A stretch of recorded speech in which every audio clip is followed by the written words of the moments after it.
ইছামতি পারে 150 বছরের প্রাচীন শ্মশান পেল মাথার উপর ছাদ। ইছামতি নদী ভাঙন রোধে নদী গর্ভে যাওয়ার জন্য উদ্যোগী হলো বসিরহাট পৌরসভা। উত্তর 24 পরগনার বসিরহাট মহকুমার বসিরহাট পৌরসভার 11 নম্বর ওয়ার্ড জামরুলতলা বৈদ্যুতিক চুল্লি হয়েছিল 15 বছর আগে।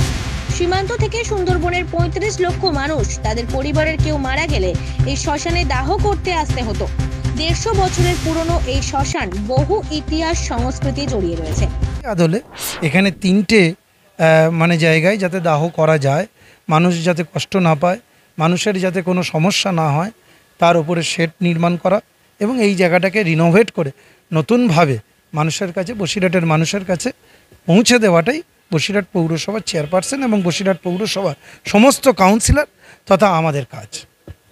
এতদিন বন্ধ ছিল। দেখুন, একটা জায়গায় আপনাকে ভাবতে হবে, গভর্নমেন্ট সমস্ত প্রকল্পেরই পয়সা করি দেয়, চিন্তাভাবনা দিয়ে আপনাকে করতে হবে।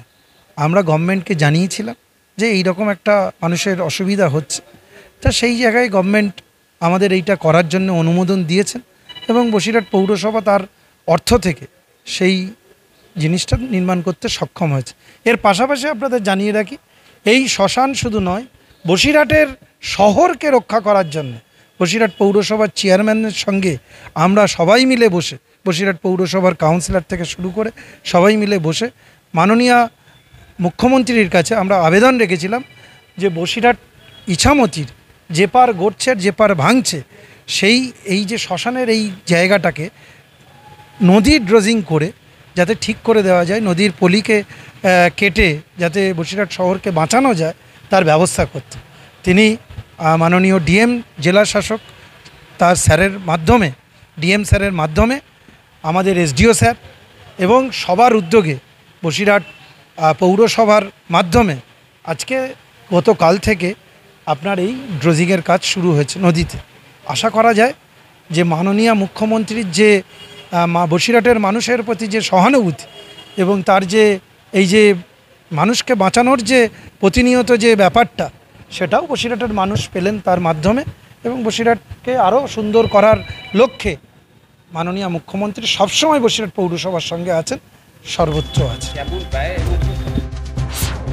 প্রায় 35 লক্ষ টাকা ব্যয়, কাঠের চুল্লির উপর কোনো ছাদ ছিল না, আজ টিনের সেট দেওয়া হলো। মৃতের পরিবার বিভিন্ন সময় অভিযোগ জানিয়েছে রৌদ্র বৃষ্টি ঝড়ে দাহ করতে সমস্যা হতো। দীর্ঘদিন বসিরহাট পৌরসভার কাছে অভিযোগ জানায়।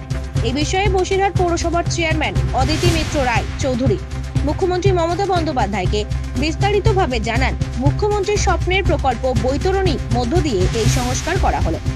একদিকে যেমন ইছামতি নদী ভাঙন রোধ হবে, অন্যদিকে পরিবেশ দূষণ থেকে শুরু করে সব রকম সুবিধা হবে সাধারণ মানুষ।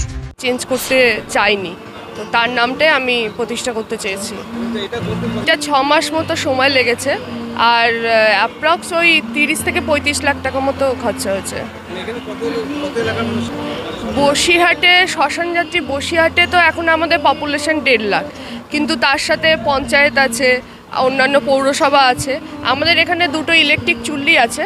তার পাশাপাশিও যখন দেখেছি যে ঝড় বৃষ্টি বা কোনো বড় বড় ঝড় আসে, তখন 3-4 দিন কারেন্ট অফ থাকে, তখন আমাদের বা ইলেকট্রিক চুল্লিরও তো সংস্কারের প্রয়োজন হয়, সেই সময় ইলেকট্রিক চুল্লি বন্ধ থাকে। আজকের এই শুভ উদ্বোধনে হাজির ছিলেন বসিরহাট মহকুমা শাসক আশিস কুমার, বসিরহাট পুলিশ জেলার পুলিশ সুপার ডক্টর মেহেদি হোসেন রহমান, অতিরিক্ত পুলিশ সুপার পার্থ ঘোষ, বসিরহাট থানার আইসি রক্তিম চট্টোপাধ্যায়, উত্তর 24 পরগনা জেলার আরটিএ সদস্য সুরজিৎ মিত্র বাদল, বসিরহাট পৌরসভার 4 নম্বর ওয়ার্ডের কাউন্সিলর শ্রমিক রায় অধিকারী সহ প্রশাসনিক কর্তারা। সুকান্ত দাসের রিপোর্ট, জেলার বার্তা।